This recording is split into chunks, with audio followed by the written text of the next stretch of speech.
Now that we have our navigation functioning, let's back up and finish the header. We'll start with the phone version, which has a graphic, some text for the company name and logo, and a search bar. Notice that I've put the search bar, instead of in the header, I've actually used this space next to my collapsed navigation for the search bar. So that will do. And then when we go to desktop, we have a texture. Well, that texture actually exists here. But when we go to the desktop, we now take the search bar. It's in relatively the same position, but the navigation is now dropped down below the header, which is where it is in the CSS, or in the HTML. And then there's just a slight change here. So we got to get a couple of graphics. So back to our source folder here. We have an images with a close and a menu, which are these two right here. I have already prepared a logo, which I'll move over, and I've got this fabric texture, which I'll move over.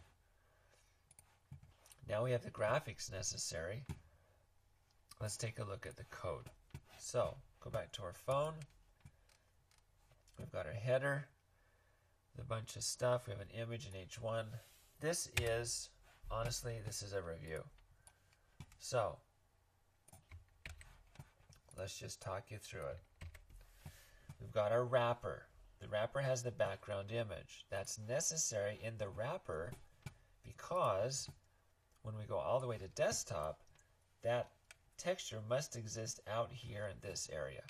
If you didn't want it to be out here, only in here, from there to there, then don't put it in the wrapper, put it in the header itself.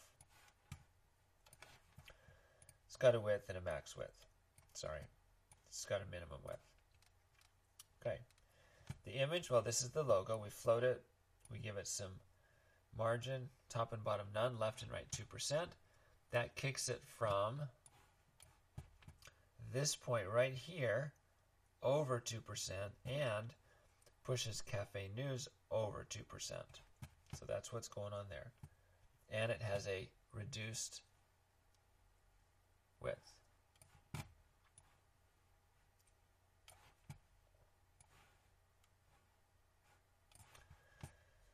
Header H1, that's basic. Header H2. Okay, that's all review stuff. Now, let's take a look at this search bar. It's a little bit different than maybe we've done before.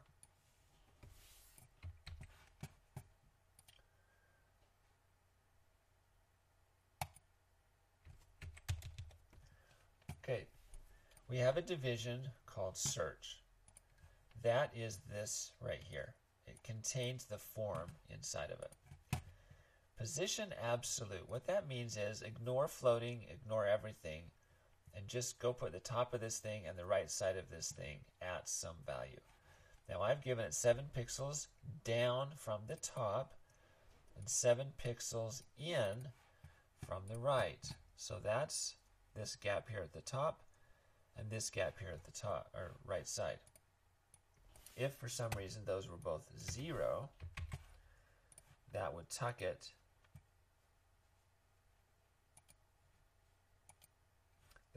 right up here in the corner, which I don't want. So now it's down. There's our Cafe News. And then we've got our search input. So it has a width. Oops. It has a width. Okay, there's the width.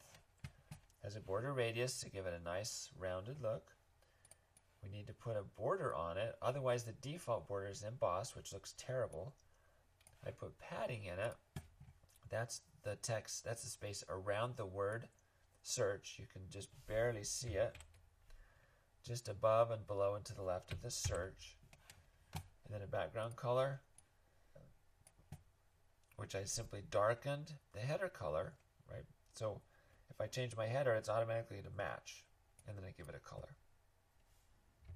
That's the search bar. All right, now let's jump to tablet. Still in the same position up there at the top. We go to desktop though, we got some problems. Okay, the desktop, we want to limit this whole logo thing to the left edge there and to the right edge there. And currently both of these are staying with the tablet version, which means all the way to the right and all the way to the left. So, desktop. What do we need to change here on the desktop? Well, the nav, which lives inside the nav wrapper, sorry, the header, right, we're doing the header, needs to have a max width, and actually the same thing here needs to go up here. So limit the width to 1140 and then center it on the page. That's basically what those two say. So that brings that in beautifully. The search part, though, is ignoring that directive. So that's because it's positioned absolute. So let's come in here and let's talk to the div dot search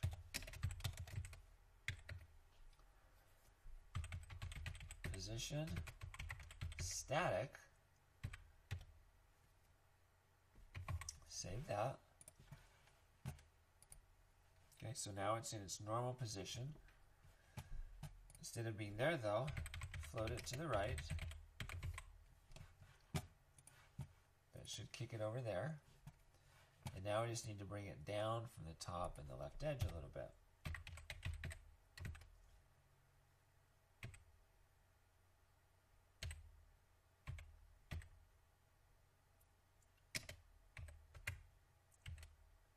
So top right, bottom left.